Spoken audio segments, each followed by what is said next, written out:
olsun. Əzəri mənim Əmsterdama xoş gəldiniz. Türkmenler haqqında nə deyəcəyiniz varmı? Mən bütün dünyada yaşayan türkmenlərə, yəni soydaşlarımıza, Kərkükdə yaşayan soydaşlarımıza bizim salamlarımızı çatdırıram. Mən istəyirəm ki, onlar bilsinlər ki, bizim qəlbimiz onlarlandır.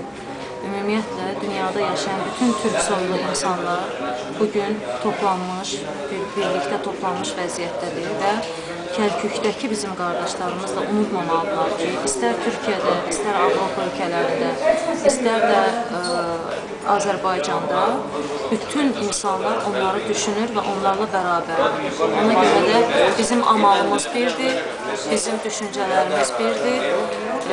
İnşallah deyirəm ki, Kərkükdə də görüşmək üzərə hər kəsə uğurlar diləyirəm, can sağlığı arzulayıram və bizim bir olan işimizdə bundan sonra da böyük bərabərliklər arzulayıram. Sağ ol, teşekkür ederim.